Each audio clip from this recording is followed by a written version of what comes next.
very excited to hear all of these 3 papers, beginning with Sokna and Ndiaye, who will be talking about political transition struggles and movement action, a story of democratic safekeeping in Senegal. I will let you know when the 3 minutes left. Great. Thank you very much. And I'm very excited to be here. Although you did not do me justice yesterday, because after listening to all the presentations, I had to go and adjust my presentation because I had so many new ideas. It was a mess last night. But yeah, I'm here and I'm ready to present. So first, just to tell you a few things about Senegal, I'll give you 3 main things. So our national dish is now in the UNESCO World Heritage. It's called Chebujen. We are very proud about that. Second, we are very well known for football. We actually beat England 2 days ago, and we are really happy about it. I'm sorry. And third, yay. And third, we are known for our politics because we are known to be a relatively stable democracy in the region. Although we could discuss that because we see that during electoral periods, there are always some turmoil and some sort of trouble and mobilization. But anyway, this paper that I'm presenting, actually, the presentation is a blend of 2 papers because I'm also working on social movements in Senegal and now on direct action. So I wanted to put it into context. So like to present what the social movement evolution has been in Senegal and how it's related to direct action. It's also part of a bigger project that I'm a part of with Humboldt University, the Scripps Cluster of Excellence, Contestation of the Liberal Script.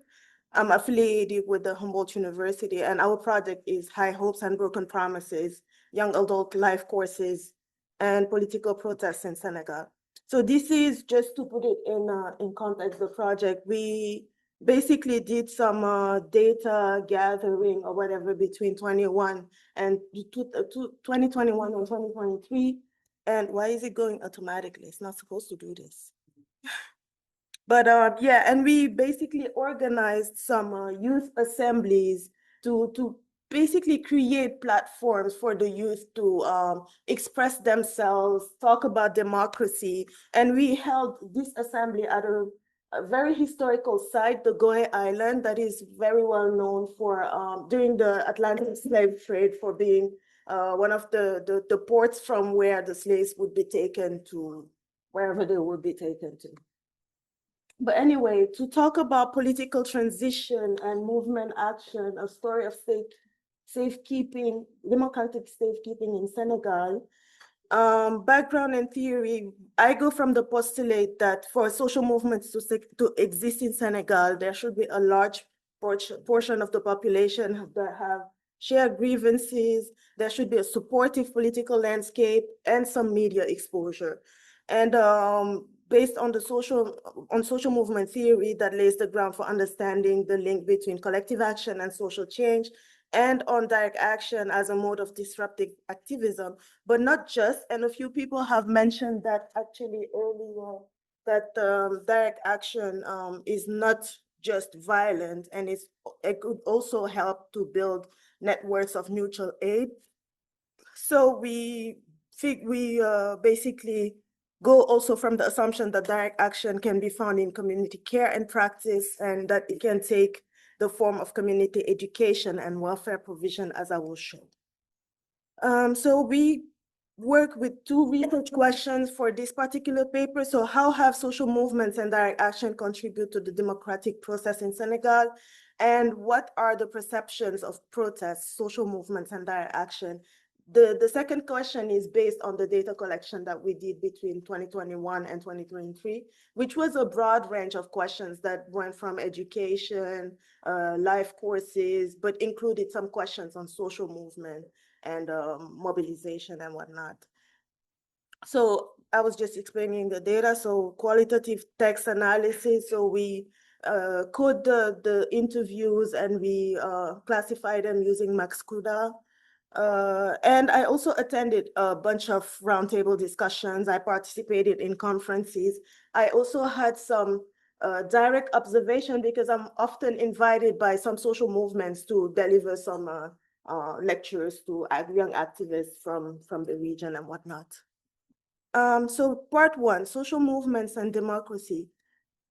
Maybe let's go slower. So the evolution of the triggers of contestation.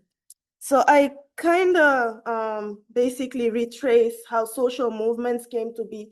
Of course, in Senegal, there have been, before 1990s, there have been movement action, but it was mostly concentrated.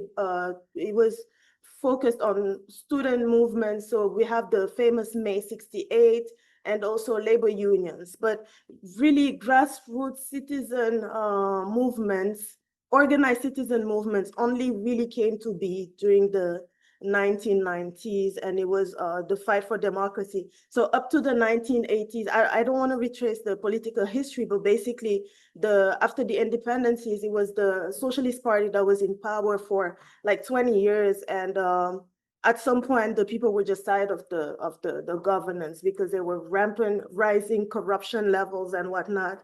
So after the elections in the late 1980s, there was, for the first time, citizen uprising to contest the elections. And at the same time, you had the structural adjustment periods, the austerity measures that were introduced, many economic and administrative reforms, democratic bulge, and a growth that was that basically resulted in also a growth of the informal sector.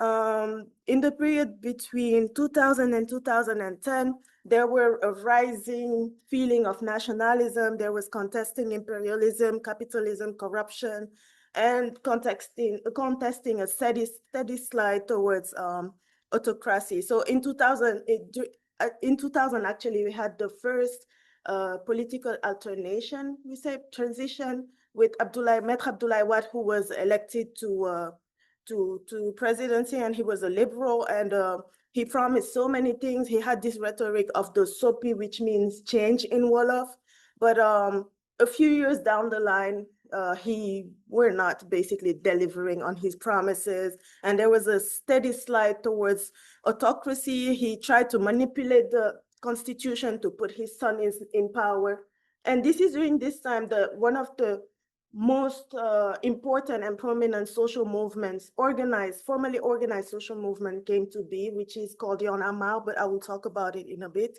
Y'en a marre means we are fed up, basically. Then between 2000 2010, there was more mobilization due to the limitations of the press, the limitations in freedom of expression. There were some electoral manipulations. President Wade tried to go for a third term, although he wasn't allowed, and President Macky Sall, his successor, although he fought him for that, tried to do the same thing. So, and education was no longer a guarantee for having decent employment. So we were really fighting for basic necessities at this point.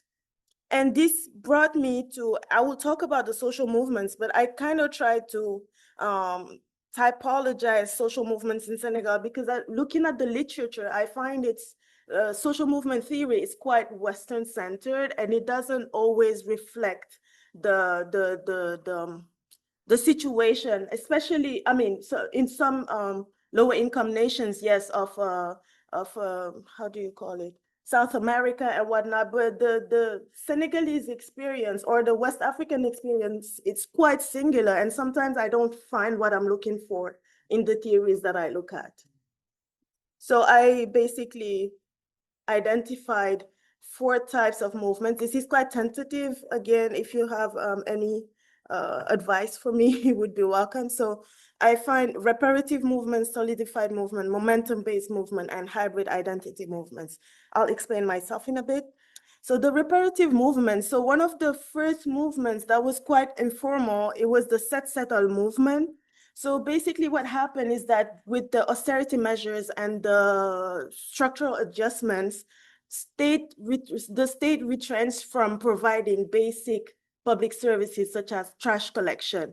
So at some point, the capital, Dakar, became so nasty, like it was called one of the nastiest capitals in West Africa. And the outskirts, so the more populated urban areas called Medina, basically the youth there started to mobilize to reclaim the public space, because they were like, if the state is not doing anything, then we might as well, because it's for us. It's our environment is degrading. We need to do something about it. So they created this settle movement.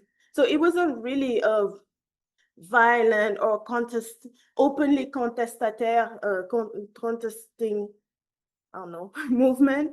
And what they did was just to reclaim the public area, and they also engaged in artivism. So they started doing a lot of graffiti on the wall, but the graffiti was very symbolic, because it was also a way, because of the low levels of literacy. It was also a way to convey messages for, like, let's say the old lady at the street corner who sells peanuts and who doesn't watch the news or doesn't know what's going on.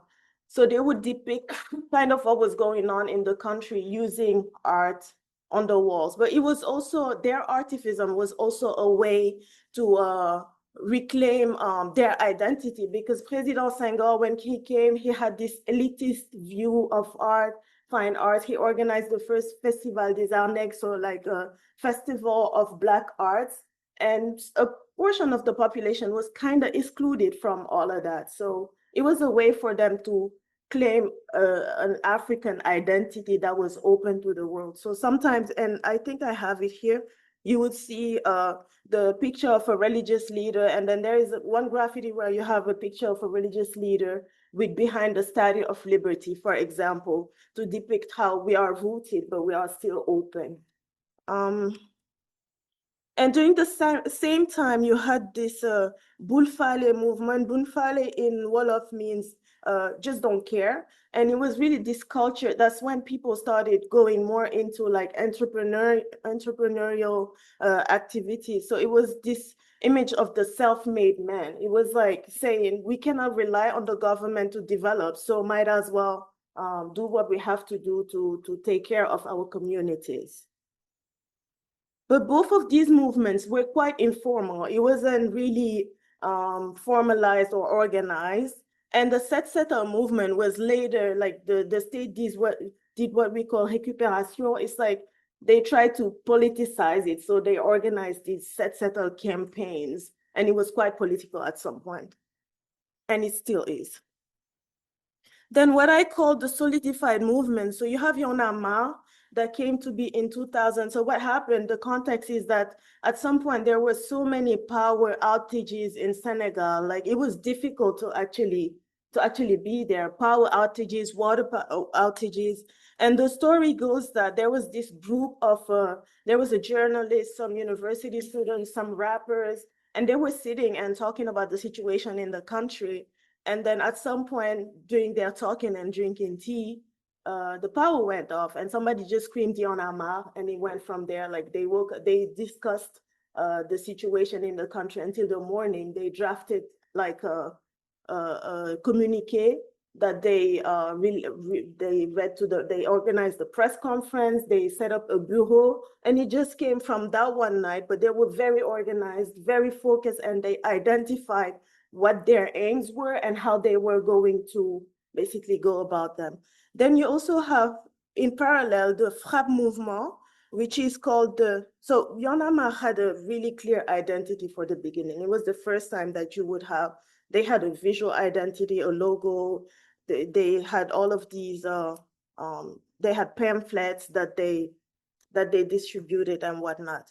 Then you have Frappe, which is kind of the same, but they're more focused on Front pour la Révolution. So the Front for the Anti-Imperialist and Pan-Africanist Revolution. And it's a little different from Y'en a marre, because Y'en a marre doesn't have political ambitions, but Frappe, some members of Frappe are part of political parties, and some of their members are currently represented in parliament. So I forgot to say this. So for the reparative movements, direct action is restorative. For the solidified movements, we identify direct action as transformative. And then you have the momentum-based movement, which are more political coalitions that come to be at a specific time to take care of a specific thing, and it can assemble. So it would you would have members from political parties and social movements that come together to take action on a specific problem. For example, the M23 was came to be to contest President Ouad's attempt to have a third term, and F24 was kind of the same, to contest President. So it's funny because President Macky Sall was part of M23, but F24 was put in place to fight President Macky Sall attempt to have a third term. So their means were peaceful protests, press conferences, etc. And then you have the hybrid movement, so like the social movements that later turned into political parties. That's how I can call them. So you had President Ouad's sowie movement or change in the late 1990s that later became the slogan of his political party, the Parti démocratique sénégalais, so the Democratic Senegalese Party. And then you have PASTEF, which was first a movement and became a political party, and the current president was part of PASTEF.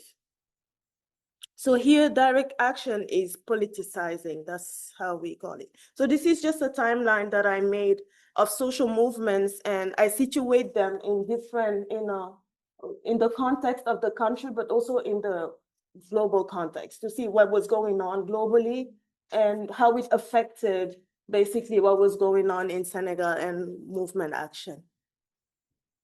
So this is just a recap of what I just said. And based on the social movements, I kind of try to derive the repertoire of actions, the tactics and the purposes. But I don't think I will have enough time to go because I want to go to the empirical.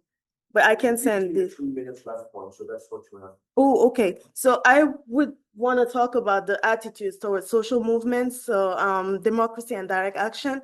So the context here between 2021 and 2023, it was obviously President Macky Sall being quite not very clear about whether he had the intention to take a third term or not. There were also the problem of the French multinationals that were in Senegal that were basically taking all of the business deals out of the pockets of Senegalese people. And this was and also Ousmane Sonko's arrest. He was supposed to run for president, but Macky Sall did everything he could to eliminate him as a candidate. So he's the number 2 of his party, President Joni, is now in power. So the perceptions of social movements, we identify 4 types of perceptions. So direct action as political awareness. So a lot of people think that the riots that occurred, the barricades or whatever, all of the actions, the actions that took place were a sign of political awareness of the youth. The second perception was direct action as a sign of maturity. For example, someone said that when asked about his opinion on riots and whatnot, he said that it's quite legitimate for a country that claims to want to emerge and have a democracy, basically to demonstrate and express their opinion. Someone else said that it was justified. Someone else said it's the citizens' right to protest. Then there is direct action to safekeep democracy. So someone said that the youth would not accept to Senegal to turn into a dictatorship, that people wanted Macky Sall and his government to go away, that we needed to make them leave. We stood up to say no. But there were also a lot of, so direct action as a result of a failing social system. In the interviews, a lot of people said that the youth were hungry, deprived, and when people were actually looting the Auchan, so like the grocery stores, they would take food, like they would take basic necessities like rice, onions, water, etc. And there was a lot of difficulties, like the cost of life is quite expensive in Senegal, like really expensive. And this creates difficulties, a lot of frustration. The word frustration came out a lot in our interviews. And so based on that, we derive this four main attitudes that we call PISO. So what are the attitudes to participate? Some people are in favor of going on the grounds and participating. Some are indifferent, they just don't care. Like they said that they have to take care of their basic necessities, so why would they protest? Some sympathize, like they would not protest themselves, but they sympathize with the protesters. And some literally object. They think there's no real impact to so this one was funny. He said, I've never done a march. I never approve of those who march. I don't even accompany myself with people who march. So, and yeah, so also it was So we're starting to cut into the question. okay. So the impact of direct action in Senegal. So the mobilization was quite, the diaspora played a big role, especially during the 2024 elections, because the two candidates of the opposition party were in jail. So they basically, we say that they campaigned while they were in prison because they were released 1 week before the elections. And at some point, it was so bad that the president had the internet cut off. You could only, because there were like 72 hours where there were protests and barricades everywhere. So if to stop people from broadcasting it, he cut off the internet data. You could only have internet at home with Wi-Fi. And Twitter was also suspended, and all social media platforms. So people use VPNs from home, like they would take videos and go home and send it to people in the diaspora. And that was to put pressure on Macky Sall to basically release the political prisoners. And it worked. Honestly, I think the diaspora played the biggest role in this election, because the international community started basically talking, and they were released. And you had these hashtags, Free Senegal, 72 heures Sénégal debout, etc. And the impacts of direct action. So direct action between 1990 2000, direct action as democratic emergence, so a politically aware generation. Between 2000 and 2010, direct action as anti-autocratic resistance. So there was a new political subjectivity and new understandings of politics. Direct action to 2010, 2020, direct action as civic transformation. So there was a new model of citizenship that was basically the Mouvement Y en a marre created what they called a new model of citizenship. And now there is direct action as a way to safeguard democracy. And these are stuff from my other paper. Thank you. Merci. Donc, Yes, thank you very much. It was super interesting. 8 minutes left, so quickly start. Yes. Yeah, thank you so much. I definitely want. I'm curious to hear more about what you see as some of the limits and shortcomings of the kind of more traditional and Western approach to social movements.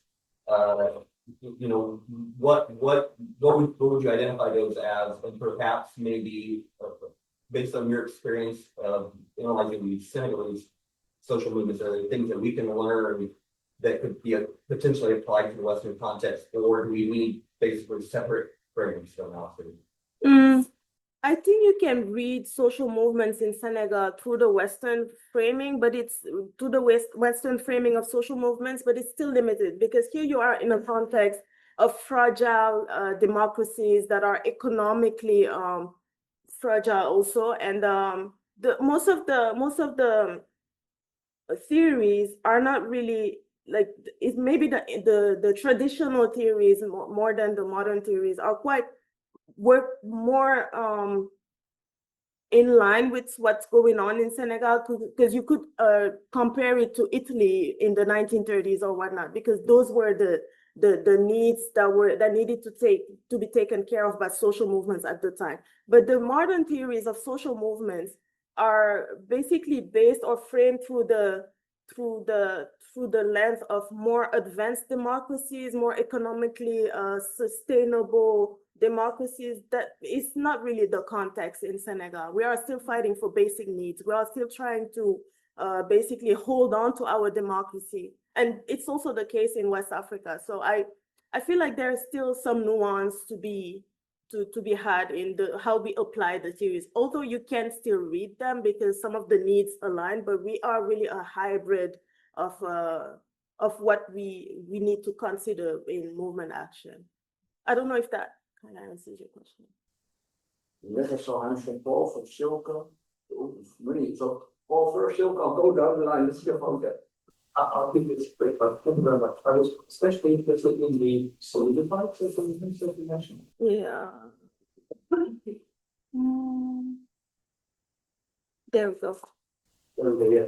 I was wondering if they have different or more like, well, some activities in some store like a field, but do they have much clearer on how the different kinds of actions they made, like protest, the boycotts, this kind of thing, how they are supposed to trigger the kinds of change that they do? Oh yeah, absolutely. Because for example, if I take the example of Yonama, they have different types of action for different types of aim. So they have education to civic education for the populations.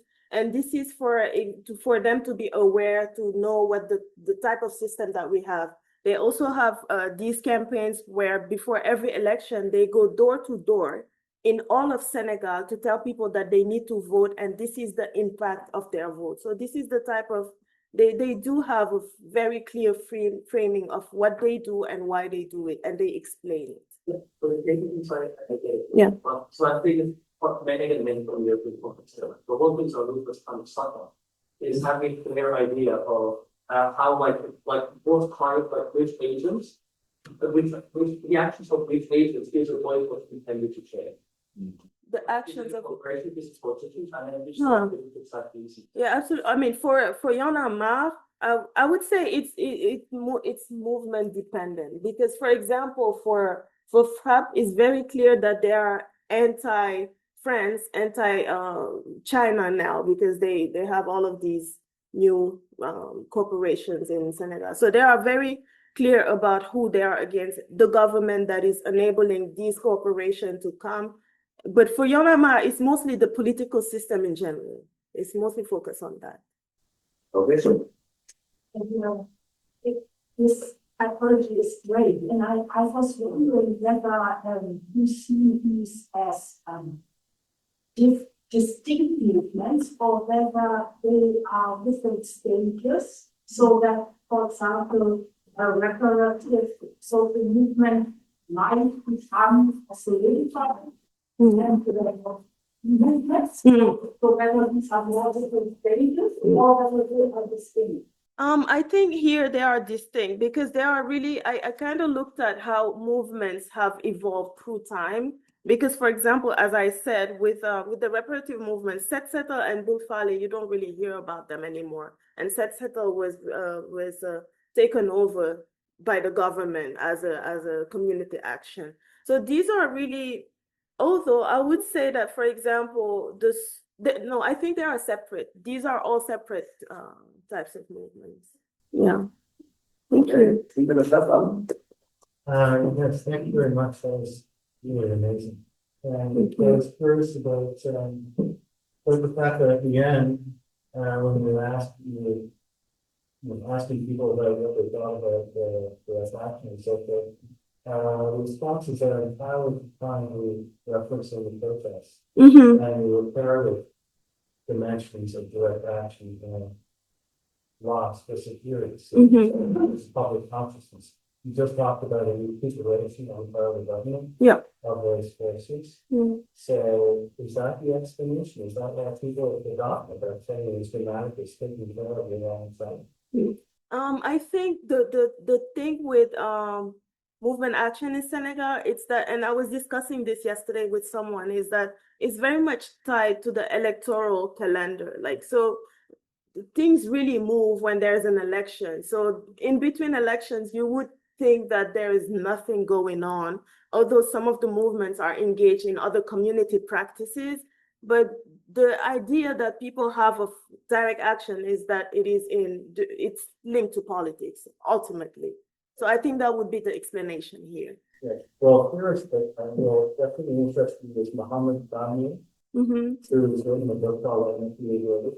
The Anarchy is Order. Anarchy is Order. I can give you more details on that. We also absolutely recent essay on the Arab Spring. Okay. And the idea of organic anarchy, which definitely fits the Yeah, direct action. absolutely. If there's the idea, Disney's also talking about communities and charity Yeah, all across North Africa, yeah, East Palestinian. that's So I interesting. think we could be a useful sense.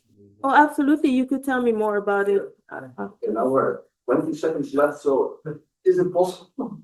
Well, my question was on the typology, because I noticed that reparative social movements are named after the understanding of direct action, Mhm. but the other three types are not named after that. And I was wondering whether there's something hiding in choosing solidified instead of transformative, Mhm. in choosing, like, you know, what hides behind the keywords. Well, So I did this wonder if last there's another night. story, yeah. So thank you for pointing it out because it might help me reconceptualize the typologies.